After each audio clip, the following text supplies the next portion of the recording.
So here I am with Josh of FrontlineSMS Medic. First of all, thank you so much for joining. And can you share with us what is Frontline? Sure. So FrontlineSMS is a free and open source software platform that essentially enables large-scale two-way communication using only a laptop, a GSM modem or a phone, and a GSM signal. So you don't need the internet. It's created by Ken Banks to allow any organization anywhere to get an SMS hub up and running. I met Ken a while back. I was a student at Stanford, and it made a lot of sense to apply that software to rural healthcare. We had a very successful pilot in Malawi. It became clear that there was demand for these tools, and it needed to be rolled out. So we co-founded this nonprofit, FrontlineSMS Medic. Our core competency really is in connecting remote community health workers and remote health staff to central clinics.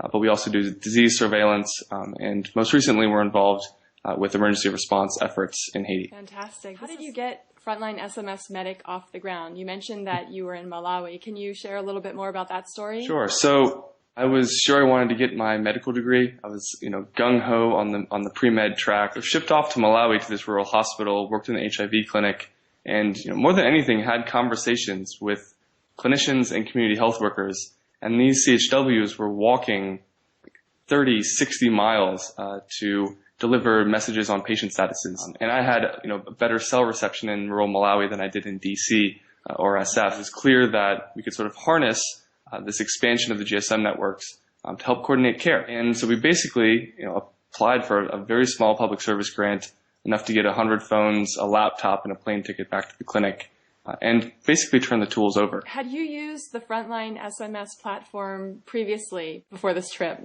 No, so FrontlineSMS was brand new to me, and it was brand new to the home-based care nurse at that clinic. Alex Ngalande he had never used a computer in his life, and after about 3 hours mashing around on Frontline, he was off and running himself. And so that's a huge testament to Ken's software. That is amazing. So it sounds like it's pretty easy to implement. Like if you only needed 3 hours of experience without any computer background. With these initiatives, local ownership really is key.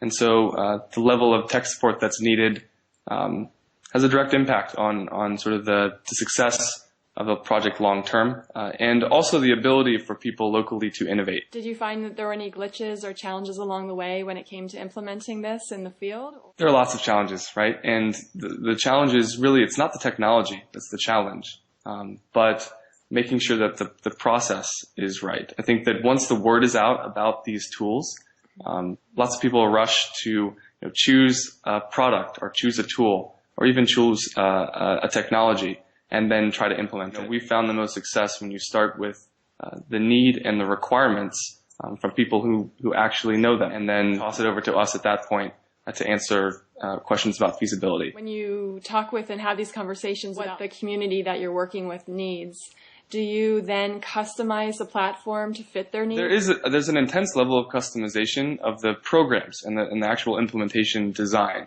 At the same time, I think you mentioned sort of implementation strategies. And really what we're seeing is that there are two paths to scale. There are multiple paths, but the two that we think we have the best shot at are sort of a horizontal path and a vertical path. Horizontal being what we're calling sort of community projects, where we have a downloadable field guide for a particular use case, and that communities and clinics, sort of one-off implementations, can take those materials and get going themselves. And there are also sort of team projects where our core staff are involved. We're working with massive NGOs that have massive networks and want to implement at scale with resources from the U.S. government and others. So that's sort of a two-part strategy. It's incredible to hear that you made the transition from pre-med student to engineer and entrepreneur. How did that happen? Well, I'm not an engineer, and I'll be the first one to say that. Okay.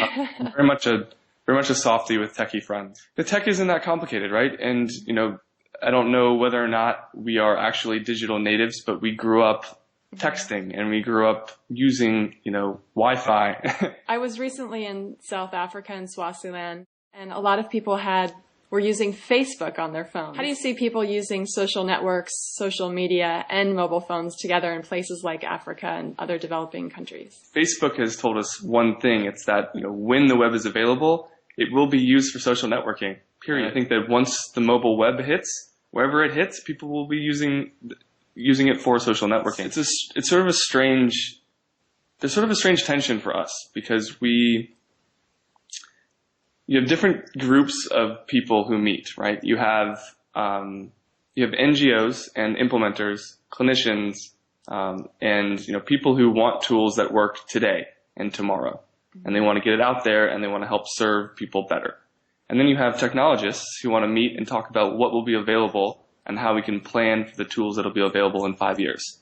And I sort of shuttle between those two groups, and there's a disconnect of sorts.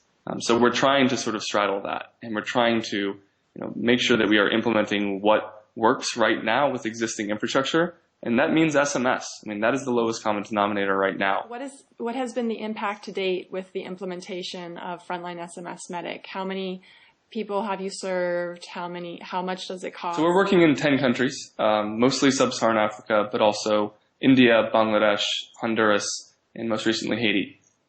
And we started off in Malawi, and we have the best impact analysis has been done at that first clinic in Malawi. It's costing the clinic about $300 per 6 months. And that's really, we're not talking about the startup costs or my flight to Malawi. We're talking about the operations costs that the hospital is absorbing. And that's, the number of cents per text message. We saw some really exciting outcomes. For the first time ever, they were collecting ART, HIV, and TB drug adherence records. And they were collecting symptoms. And there was a really exciting case finding mechanism that was put in place where CHWs could text in that a community member was having a chronic cough. The TB officer would go out, take a sputum sample, get back to the clinic and run it. And if they need to be started on meds, send a follow-up text message. And actually doubled the number of patients in their TB program in 6 months with that very simple feedback loop. So really it was just about connecting people. They were able to do simple things like shift their HIV and TB and home-based care follow-ups to SMS. And that saved them roughly $3,000 in fuel, around 2,100 hours of travel and work time in about 6 months. Sort of the realization that we're building tools as opposed to solutions has been I feel like that's been something that's resonated with our clinical partners. The idea that once you pair these tools with end users, then it becomes a solution. And people are actually using it out in the field in the way that they want. Wonderful. Thank you so much, Josh. And best wishes with Hope Phones and FrontlineSMS Medic. And everyone can find you on the web at phones.org, medic.frontlinesms.com, and we're all over Twitter. You can find me at Josh Nesbit. You can find us at SMS Medic or at Hope Phones. Wonderful. Thank you so much, Josh.